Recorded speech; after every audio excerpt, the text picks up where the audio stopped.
Hello everyone, welcome back to Moffett Field. Today I'm going to start Victory in the West setup based upon Harry's Vassal setup. If you saw the previous video, I pretty much copied and pasted what the setup is and went through that whole stepped process of force pool, sorting, and everything.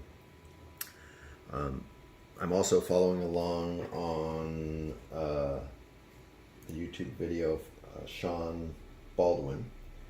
He's already on maybe turn 8 of, or video number 7 or 8 of this scenario. So learned a lot by watching his, how he stepped through everything. I think I have this set up right, and the first, there may be some veteran World in Flames players out there that are going to cringe as I go through this. I'm sure going to make my fair share of mistakes, but let's see what happens. I'll try to correct them with like comments and stuff on screen as I go through this, if I catch them. And what else? If you have any comments, let me know. If I make mistakes and errors, please chime in. I think I'm just going to go hard on both sides here, attack whenever I get the chance, even if the odds are not maybe that great.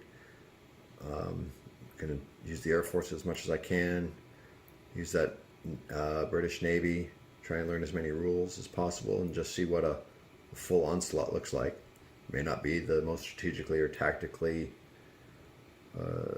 refined decisions that I make, but again, I just want to go full force, see what happens. So the reinforcement stage, I've already placed this Amsterdam militia. This was on the May-June reinforcement section, so I placed that there, and then it's hidden back here, but I placed a militia in Brussels as well that started out on the what is that called again? The reinforcement track for May-June. It says the turn that had the initiative last turn get to bring in their reinforcements first.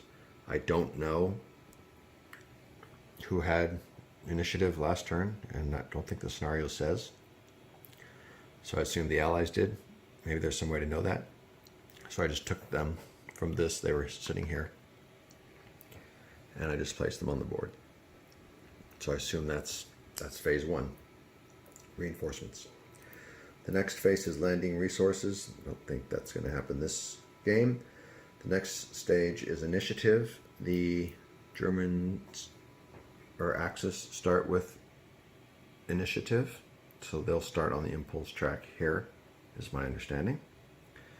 And then now we'll roll for, we'll go into the action stage, and the first step of the action stage is to roll for weather. So I will roll 1 die and add 2 to it because this scenario says that the last weather modifier was +2. So I think I'm doing this right. So 5. That's probably not going to be good for the Germans. So that's going to put them on the 7 scale. We are May-June. May-June, go down to 7. So North Temperate is the zone that France is in. So that's it's fine. So that's fine, and there'll be a +1 modifier, a +1 modifier to the impulse each turn. So I think it'll jump from a 1 right now, and then when the Allies go, it'll jump up to 3. So that +1 modifies this impulse track, to the best of my understanding. Okay, so now let's move on to the next action, which I guess is declare war. Well, speaking of flames, back to turn 1 of World in Flames. We're going to move the Germans first, and as I said, I'm going to be pretty aggressive, so I'm going to use an air action, so unlimited air actions. And I'm going to use, I don't know if this is a good strategy, but we're going to give it a shot. I'm going to use all the airplanes on the Netherlands and probably mostly Holland. I might throw a couple ones into France if I have any left over, to try and flip the units. So I'll start off with a surprise attack on the Netherlands and Belgium. So no other Allied fighters can intercept.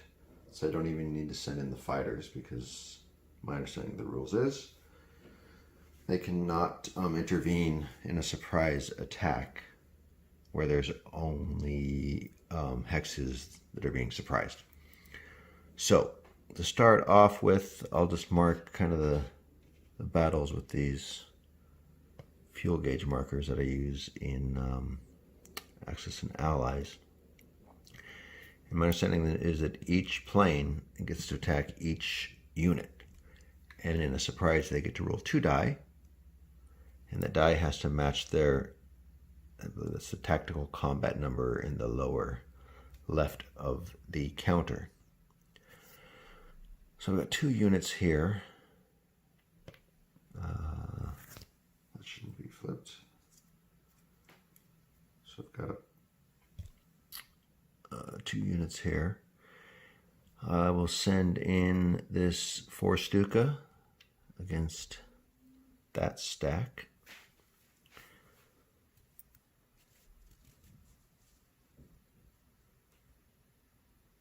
It won't be great odds, and I was thinking of sending this naval bomber. It doesn't reach, but I thought if it could go up to Scapa Flow and hit all those units, it would probably get shot down in a port attack.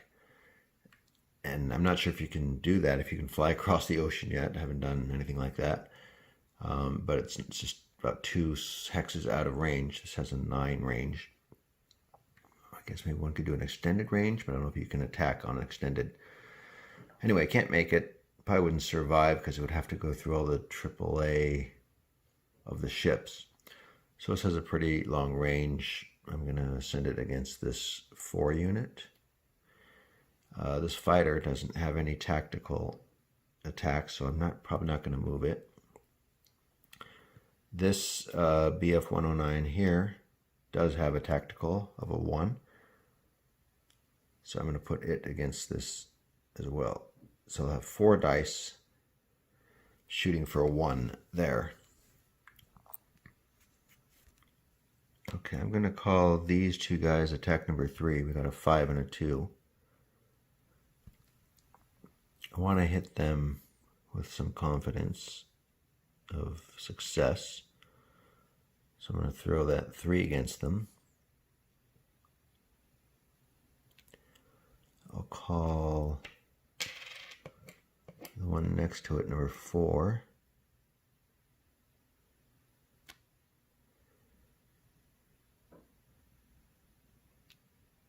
And let's see. I'm going to send this number 2 against that stack as well. I'm going to send this number 2 here.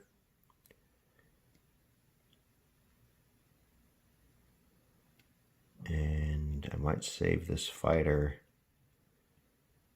if I go for the French.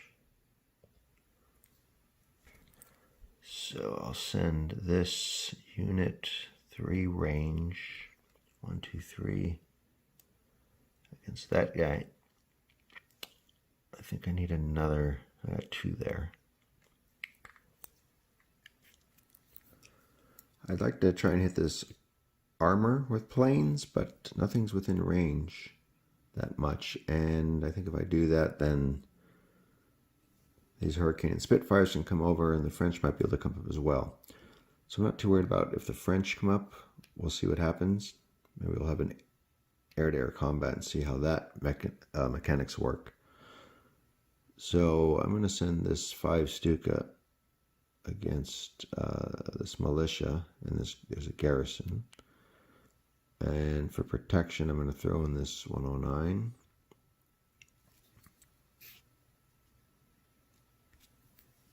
So it'll be attack 6. This will be attack 7.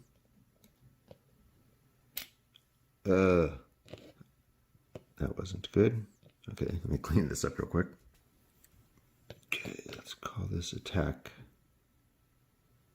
7 here. I'm going to send this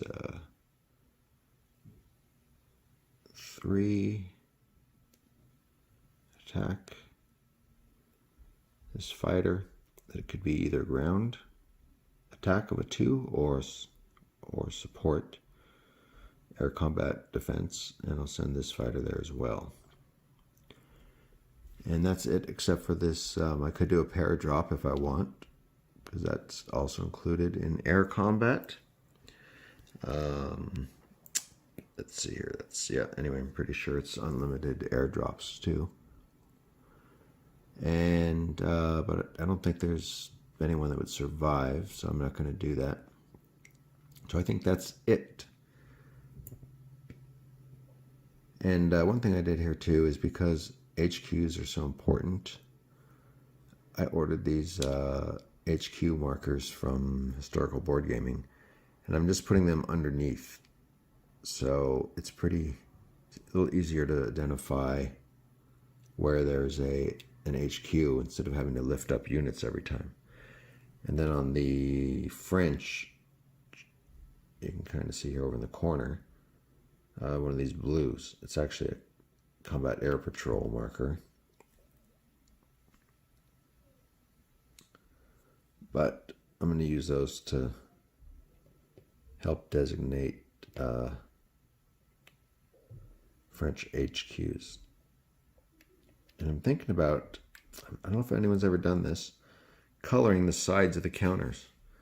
So maybe a solid blue would be headquarters. So when you look at it from the side, and this is kind of along the lines of Larry Harris's War Room, you know, they're pretty thick, and you can see from the side how many tanks there are because they're green, how many infantry because they're yellow, how many artillery there are because they're blue.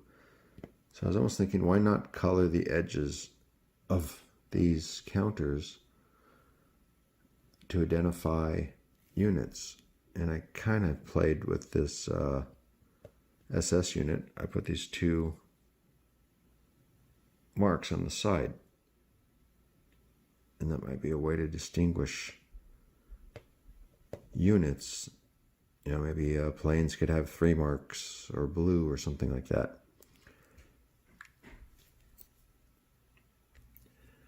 Okay, let's see what happens. Attack number 1. So I get to roll 2 dice, and I need a 4 or less. So we'll go for the militia first. And I got a 1 and a 5. So this militia has to flip.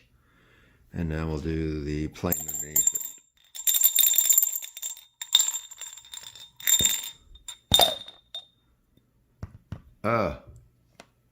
Did not get the plane. Okay, so militia flips, unfortunately. Okay, number 2. Oh, we got 2 1s. So let's see, we'll do the fighter first. That's a miss. Did that even roll? It's the same roll. And then the naval bomber. Wow, okay, that's a miss as well. I thought these were going to be, this was going to turn out better. Okay, which is number 3. Number 3 we'll do here. So we've got a 2 and a 3. 2's first. Okay, so we got 1. Got the top guy. Now this 3 will give a shot on the bottom guy. And we got that. So both those units will flip. Okay, those are flipped. Now we need a 2 or less on this location.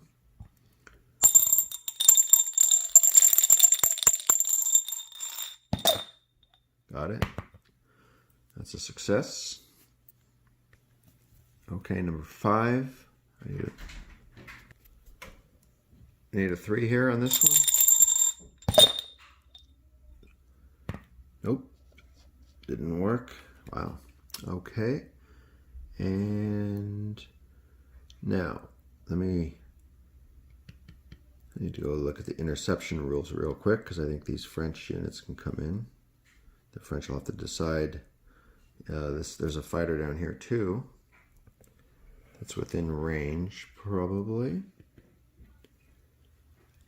I don't. Maybe some of these British fighters can make it, but I don't think so.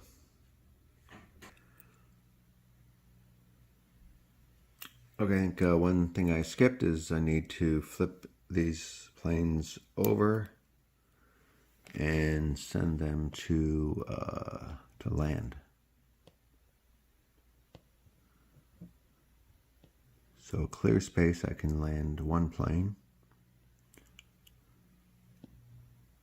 There's a city here, Cologne. There's a city here, Aachen. So either one of those, according to the stacking limits, major port or city, can carry 3 planes. So I will stack one there.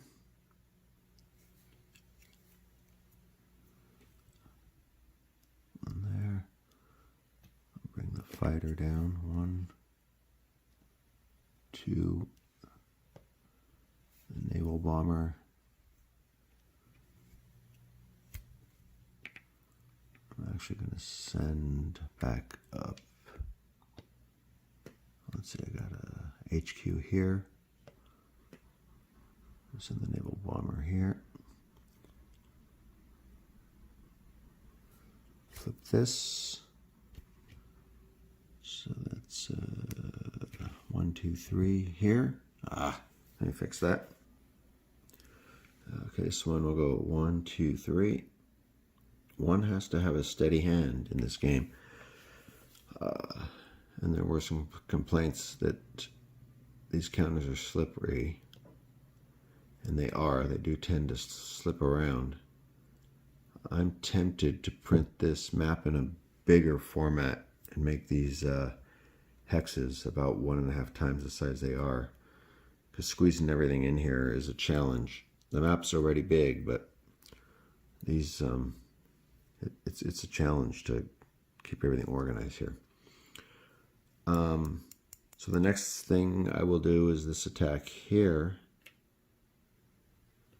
But I have a question out on Board Game Geek because I'm not sure if the British can fly fighters in 2. I'm going to guess no, that it's just the French.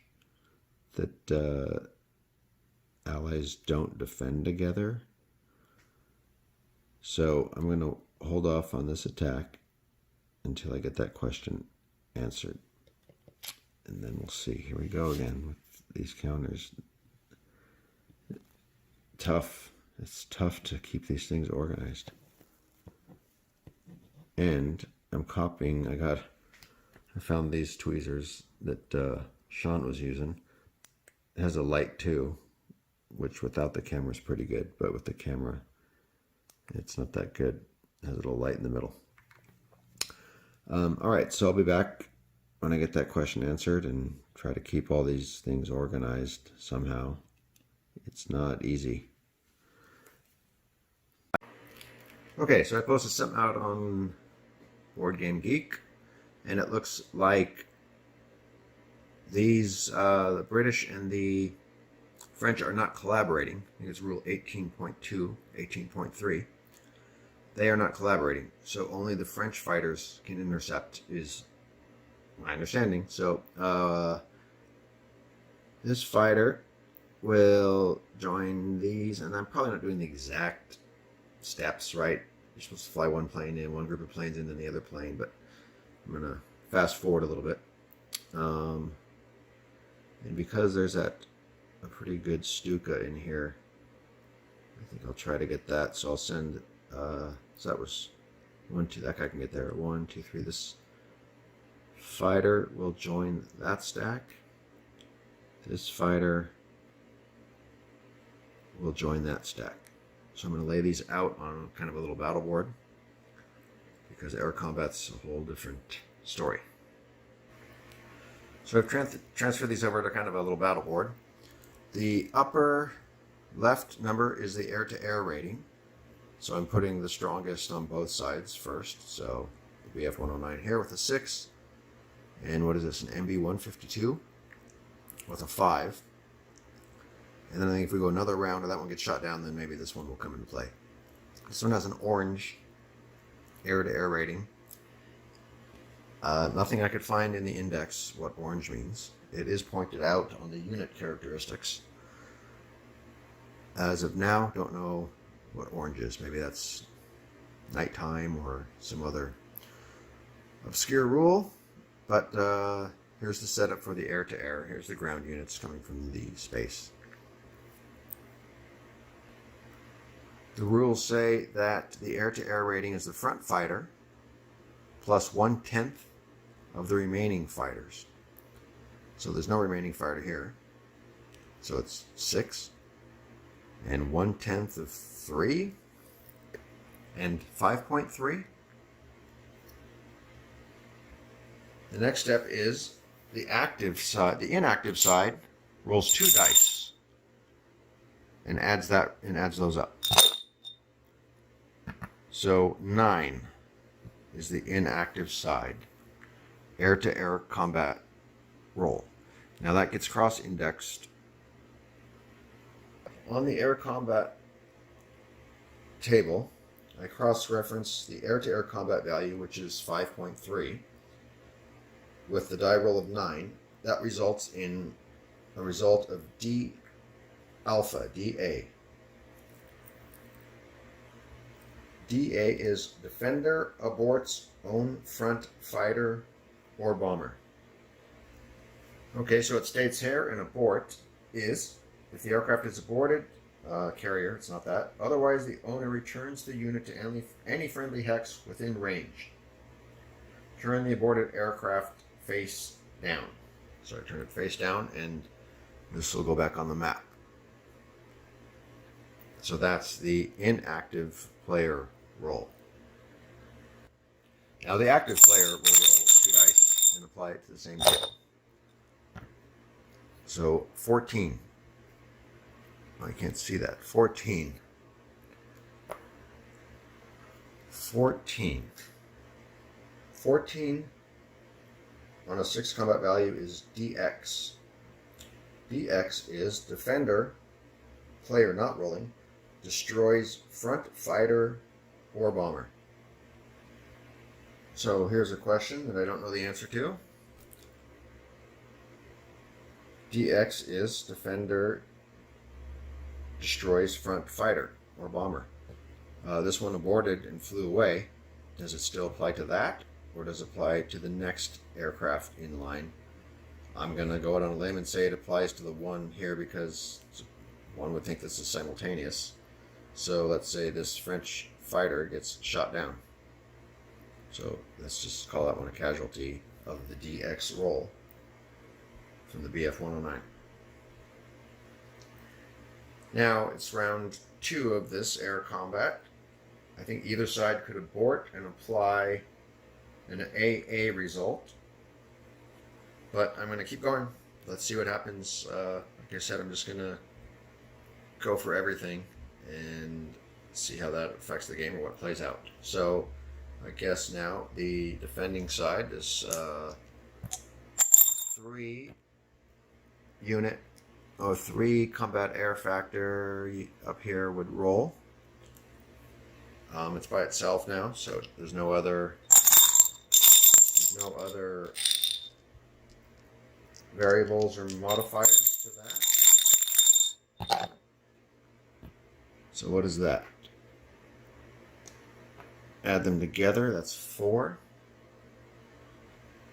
Okay, so 4 on a 3 looks like a pretty good roll. That's AX. It looks like if you either roll very high or very low, it's good, but if you roll in the middle, it's not good.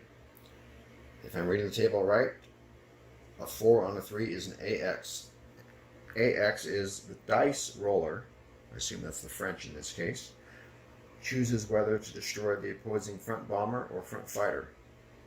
Any unit being transported by the unit is also destroyed.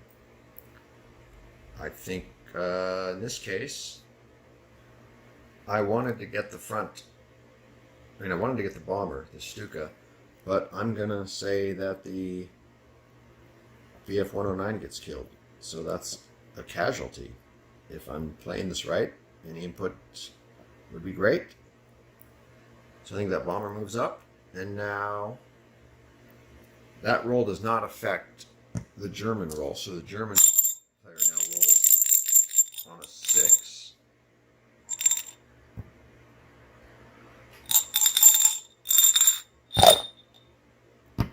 That might be good. That's a 16. That's a 16 on a 6. Because we're still counting this. A 16 on a 6. So that's a DX. A DX is defender, player not rolling, destroys the front, fighter, or bomber. The French are not rolling, so hopefully I'm playing this right. So they get destroyed. So this bomber will get through. Clear, as they call it. This is the aborted front fighter. Then I'm on that HQ, I guess. And these 2 casualties, I'll put somewhere. Casualty pile, because I think that matters later in victory points.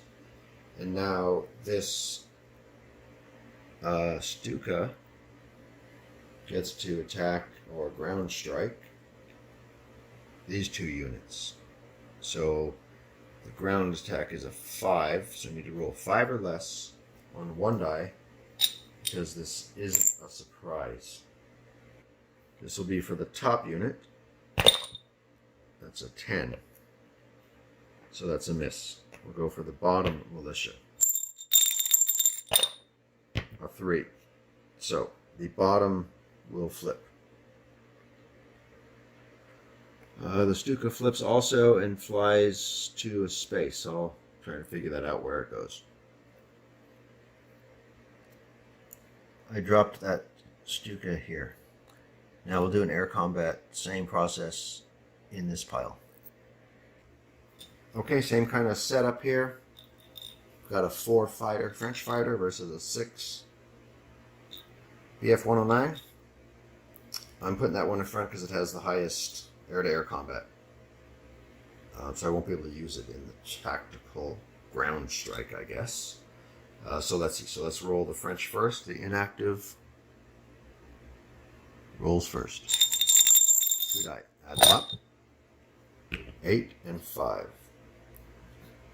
So we got 13. Okay, 13 on a 4. What I see is a DA. And that's the abort again. So this fighter will turn over and abort unless it gets shot down. Now the active Messerschmitt will roll. It doesn't seem good. 7 doesn't seem like a good roll. A 7 on a 6.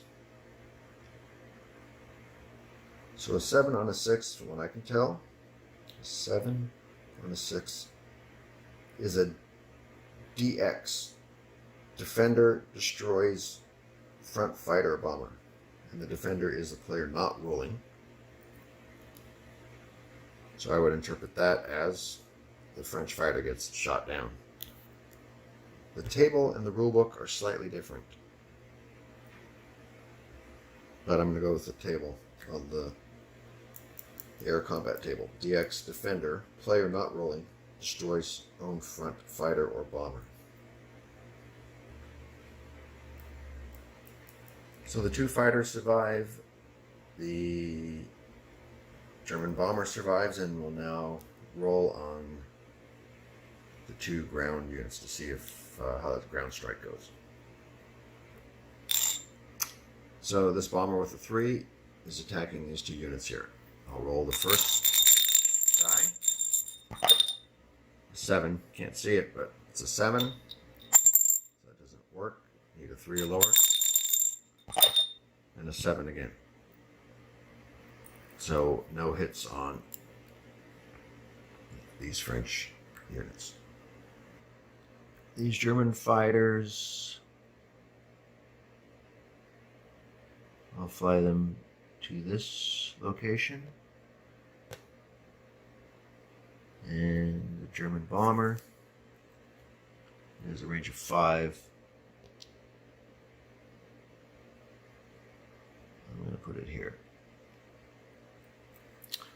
Okay, so the Germans lost 1 fighter, a pretty good one. SPF 109. Can't really focus. And the French lost 2 fighters.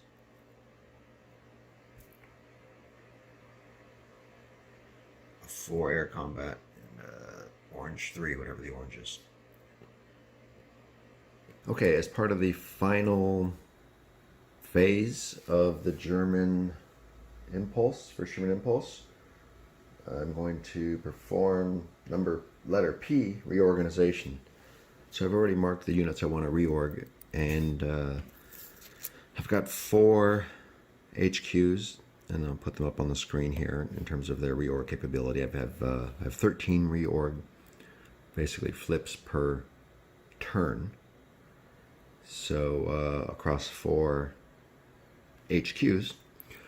So I kind of went through the stacks and looked at the planes I want to reorg. So I'm going to use this Bach to reorg 3 units within 3 spaces. So I want to bring back the more powerful airplanes. So I've got the 4 Stuka and this 5 Stuka,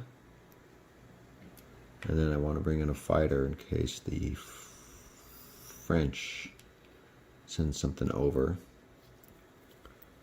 I can intercept, and that will be it for the reorgs for this first impulse. Okay, now I think I can move on to the Allies impulse. Now I will move the impulse tracker up by 1, because that's what the weather tells me to do. So this moves up here. There's no roll to see if the round ends. I guess it never really ends, maybe until turn 4. So move it up 1. Oh, now it's the Allies. Flip this over. Allied impulse. Now we'll begin the Allied impulse. And I guess there's no particular order. British, French, I guess Russian, whatever, in some cases. I guess they all just kind of move at once. So let's go on to see the Allied moves. So I think for the purpose of this game, the Netherlands and Belgium are going to align to the Commonwealth. It even says here, once these countries are conquered, that their new headquarters or their new home country becomes England. So these will be, England will be the controlling power. If that's the case, then in a reading of the rules, in terms of cooperation, it sure looks like a unit that's a minor country that's controlled by the major power, in this case England, can cooperate with each other. So based on that, I think my goal this turn, this impulse, I'm going to go first with the Commonwealth, is to get these units over into Belgium and the Netherlands somehow. I guess there's an air transport, it might be able to do that. There's the sea transports up north, see if that's possible. So let me do a little reading and see how to get these units across the channel. The Commonwealth are going to conduct a combined action, and that's going to allow them 2 naval movements. So the first naval movement will be from Scapa Flow with a transport and a mechanized, and they will drop into the space here. They can all stack there, that shouldn't be a problem.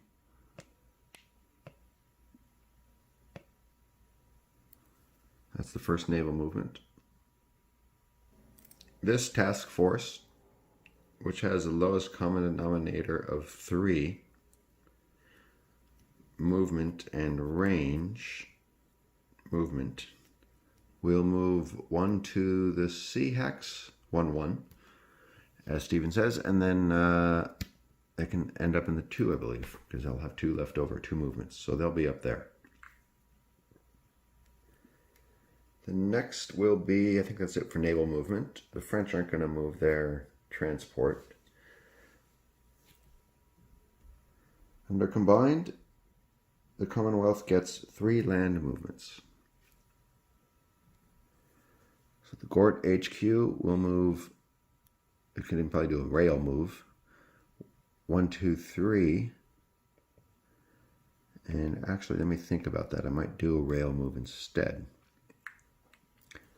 Doesn't matter. I was thinking because maybe I want to move one of these guys up here.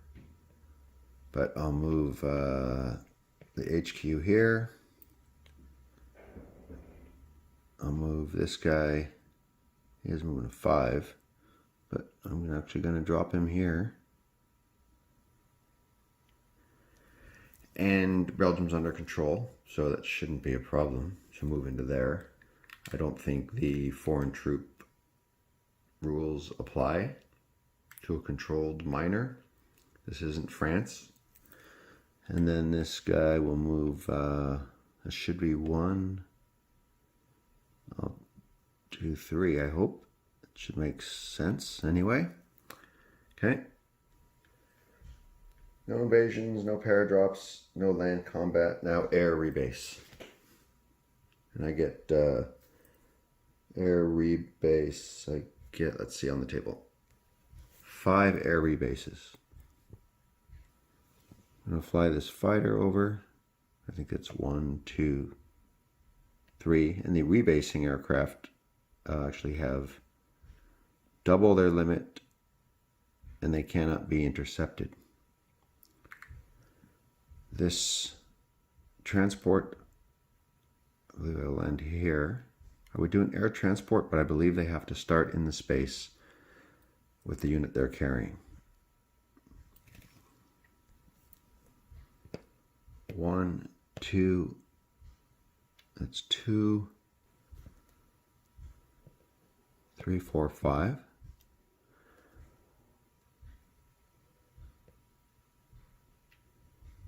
And let's see if I want to move those bombers. Now I'm going to leave these bombers in England. They have long enough ranges. Now the French get to do, oh, I should have done inland and that order, I suppose, but let's move the French. Actually, the French get to choose their own action. So they are going to choose, the French will do a land action. I'm just going to move this HQ up. So I think that I will use it to flip these French units in the reorganization. I'll leave that guy in Paris and this bomber. Anyway, I get to move a rebase, so I'll rebase him to Paris. All right, that's it for the French. So I think that's the end. Oh, we get reorganization. The English, Gort's going to flip. And I'm going to reorganize this unit and this militia. And then the French will reorganize. I'll flip this HQ. reorganize this Moroccan unit and reorganize. I believe that's correct. So it should be the end of the Allied impulse. Let me double check everything. Yeah, I think that wraps it up for impulse 1 and 2. Now we'll head into impulse 3, which will be Axis.